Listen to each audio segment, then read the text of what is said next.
After making a few modifications to the website, it's time to make some content. I'm Mike with WriterSanctuary. I'm still working on building a better blog.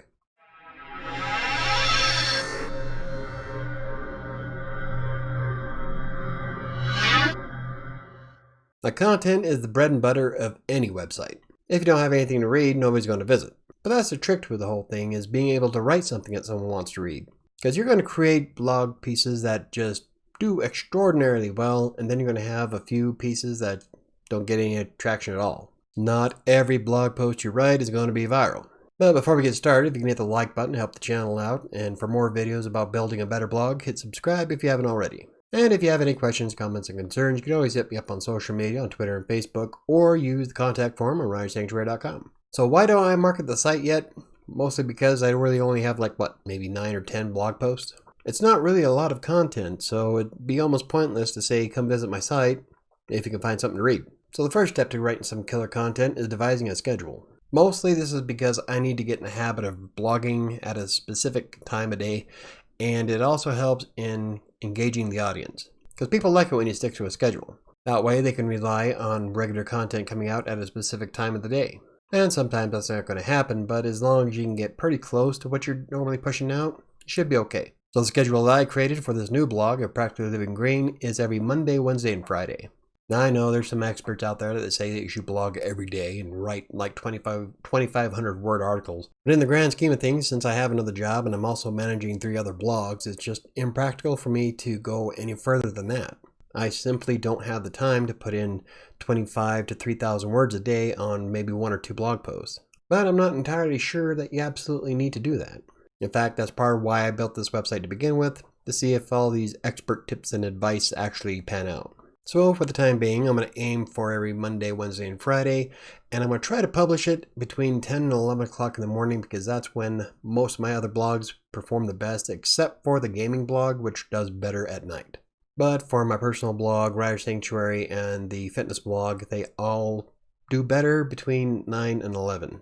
So as long as I can get content produced before then, should be okay, which is great because I will write an article in advance and then set WordPress to schedule it later on. And all that can be done for the blog post. So the first thing you need to worry about is finding quality keywords and using tools. Now you can always follow Google Trends, which is a decent tool to be able to see what's trending right now in terms of search, but I tend to write more evergreen content, which means it'll still be relevant 5 years down the road. Well, there's something to be said about news pieces because they do get a lot more immediate traffic, but after a certain point, no one cares anymore and it stops getting views. So it's kind of a balance. I'd prefer using the long-term effects of getting traffic as opposed to the short-term burst, but you might be different. I'm sure I'm probably going to whip up a few news pieces myself. In fact, I did one yesterday. So something like Google Trends is definitely worthwhile. Another tool that I like to use is Answer the Public. I've promoted this website quite a bit. And that's because it's quite useful. So like if I wanted to look up something for, let's say, living green. And what that's going to do is it's going to go through its database, find all the questions that people are asking in search engines and give me results. So according to this, I've got 15 questions, 42 prepositions, 14 comparisons, 200 in the alphabet, and 8 related. So when we scroll down, we can see it in this kind of a format here, but if we're just wanting the data for now, this is what people are asking in search engines. Is green living show canceled? I didn't even know there was a show. What are green living products? Is living green easy? So this is all giving me kind of a few different ideas of writing an article based on living green. But, I don't have to stick to that. I can pretty much put anything I want. So like if I wanted to do, I'm going to do a new search for solar panels. So solar panels. Now one thing I do need to point out is while this is doing its search is that in the free version, Answer the Public will only let you do 3 searches per day. So it's best if you get some ideas or download the CSV of everything you find. That way you don't have to keep coming back. So if I go to data and I'm looking up are solar panels worth it UK, can solar panels be recycled? That would probably be a decent one to write about. But you can see that I can get all kinds of ideas from Answer the Public, and it's probably one of my favorite websites. I've been using this since they first came out years ago. Another way to get good topic for a new blog is by using Google itself. So like say if we're going to look for solar panels. Now we're going to scroll down and we're going to see the people also ask section. Now this is great because it gives you an idea of what people are asking for, and then you can try to answer the question better than these guys do. But at any rate, you can get all kinds of ideas like are solar panels worth it in Ireland? Which solar panels are the best? What are 2 main disadvantages to solar energy? So there's all kinds of different articles I can write on this green blog that I've got. So yeah, that is definitely a good way to go, is by using the people also ask search the people also ask section in Google search. Now there's one tool I'd like to point out that I've used a few times in the past, and that's Keywords Everywhere. Now back in the day, it used to show you its keywords frequency and how much the bidding is, but they took away a lot of the free abilities in Keywords Everywhere, so I stopped using it. Well, recently they added stuff back to it, so now I can see related keywords to my search. It just doesn't show the more in-depth metrics unless you pay. But this is also full of keywords that people use that are relevant to my search term. So like solar providers near me, solar panels definition. The most related right here, you got Tesla solar panels, solar panel kits. I mean, you've got all kinds of different things. And you can also export this to a CSV file like you can with the other thing. And that's when you have it in something like Excel. I use LibreOffice. OpenOffice has a spreadsheet, so, and all of them will work with it. So it's good to just download it and export it, and then you can check them off as you go. And then the last tool that you can use to create content for a new blog is using something like Pexels or Pixabay. I prefer Pixabay personally because Pexels, I don't like their layout too much, but there's a lot more images on it, so user preference really. And this is a free stock website, so you can get images. You've probably seen a lot of YouTubers use a lot of the images that are in it, and that's because they are free. Otherwise you'd have to go through like Big Stock Photo or iStock and pay a fee every month. So let's say if I wanted to do solar panels, and here's some free images I can use of all solar panels. Personally, I'd rather take my own images and use my own photographs. Problem is that I don't have solar panels, so writing an article about it would almost be fruitless for me if I was taking my own images. So needless to say, sometimes you have to use a stock photo, especially if you're covering a wide scope of different things. Personally, I really don't like using stock photo sites at all, but when you don't have a choice, you don't really have a choice. I mean, there's only so much you can do if you don't have the money to cover it. But websites like this are royalty free, and I've yet to have an issue with them. But there's Pixabay, there's Pexels, you can go to Wiki Commons. There's a ton of different royalty free image sites that are out there. There's some that, I can't remember if it was Pexels or Flickr or one of the other ones, where you can use their images as long as you leave an attribution to the original publisher. And some of those are okay. I mean, essentially all you're doing is giving a link and a shout out to the person that took the picture. Just throw it in the caption, you're good to go. And sometimes I don't mind doing those. Just make sure that when you do, you put a no follow on it, only because Google likes relevance between websites, and if your website isn't relevant to what you're linking to, it can hurt you in SEO. Okay, so now that we've got that all out of the way, we can start writing some content. And I've done a bit on the website. As you can see, I've got a few articles up, ready to go, and haven't got a lot of traffic out of it. I think I've only had like 3 visits from Google so far.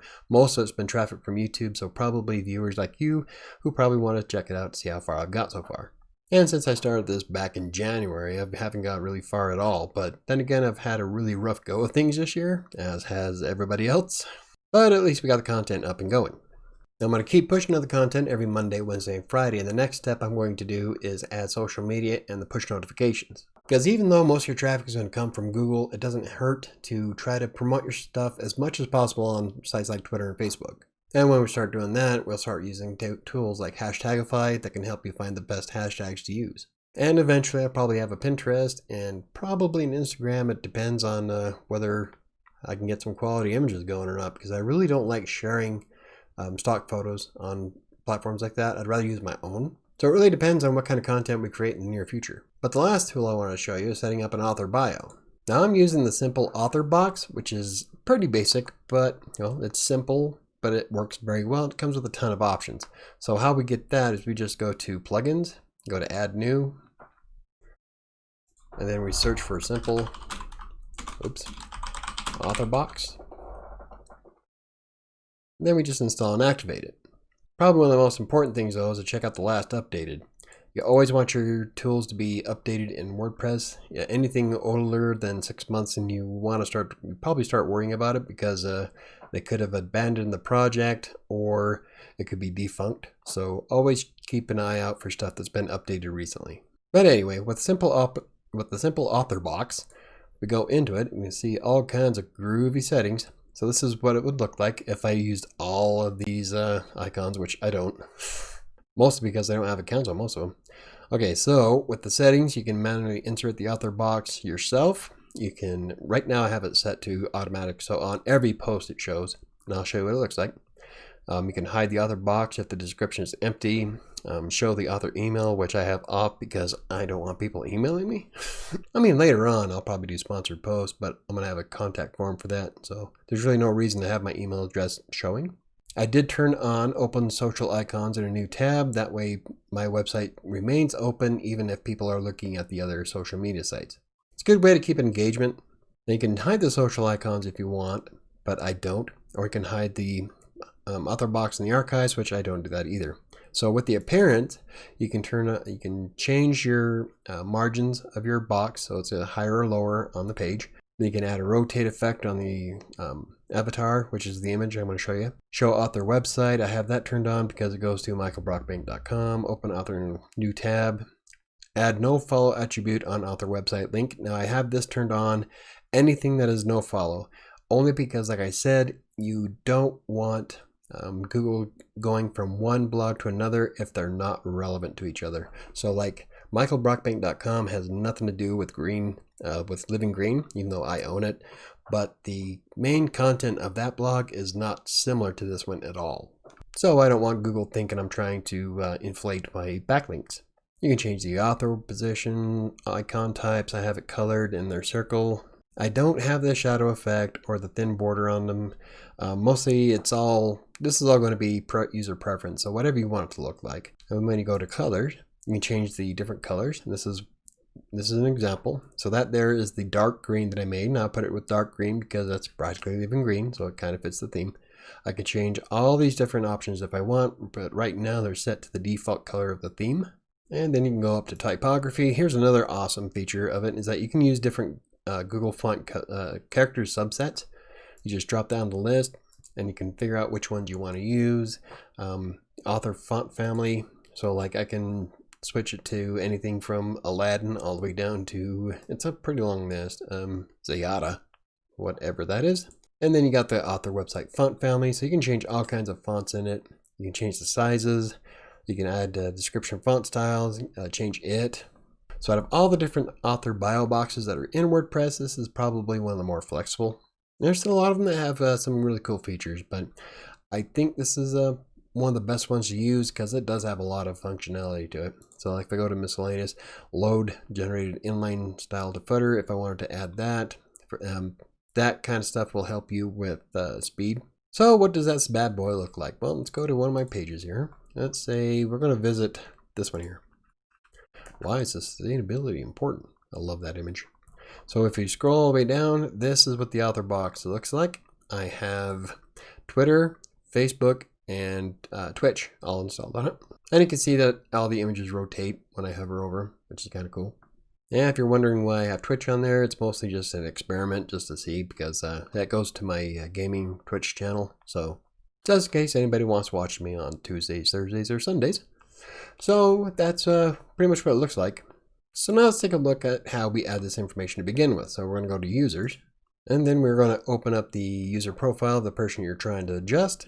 Then we're going to scroll all the way down and fill out the bio. Now this bio up here is for, if I remember right, I think it's for Yoast SEO, but if we keep going down, so here we can change the image. Right now it's going to use the default image that you have installed into WordPress if you have one. If not, you can upload a new one. Then you can add social media links. So if I want to add a new social platform, I can hit this button here. Let's say I want to, well, I can't see the drop down list in the stream, but you have access to like everything from Behance all the way down to phone. So if I had anything that was on Vimeo or WordPress, I do have a WordPress account. I guess I can add that. Oh, and I do have a YouTube channel, obviously. So I could probably add the YouTube channel. You know what? I'm going to. So I want to select YouTube. And then we're going to put my YouTube channel right there. And then we got our link. We just go ahead and paste it.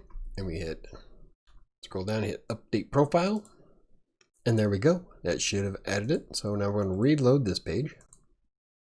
If we scroll down to the bio box, we now have a YouTube link. So if we click that, it takes us right to my channel. That's awesome. I don't need to hear my intro. I'm going to have to make a new one of those soon. So you can see, simple author box is kind of flexible. I mean, there's a lot of them out there that'll only let you put maybe 3 or 4 social media platforms on your bio. And as far as I can tell, I can keep going and add as many as I want. It's a great system for being free. It gives all the information needed, and it's AMP capable, which means it works with accelerated mobile pages from Google. So if you were to build a new blog yourself, what would your schedule look like? Like I said, I want to maintain Monday, Wednesday, and Friday, and that's only because I have so much other stuff to do. There's just no way I can do it every day. I mean, in the grand scheme of things, this is the 4th blog that I'm trying to maintain on a weekly basis. Luckily, I'm pretty good at writing content. This is on top of trying to keep my clients happy. So that's why I haven't been doing a lot of videos lately. But the next step we take is going to be adding social media, and I'm going to do that we'll do Twitter and Facebook first, and then add the push notifications as well. So I guess the next one will be all about marketing, at least what you can do for free. So if you enjoyed the video, hit the like button. If you want to see more videos about building a better blog, freelance writing, text broker, WordPress, or anything else I cover, hit the subscribe button. Don't forget to hit the notification bell. I think it's going to do it for me today. I'll see you next time.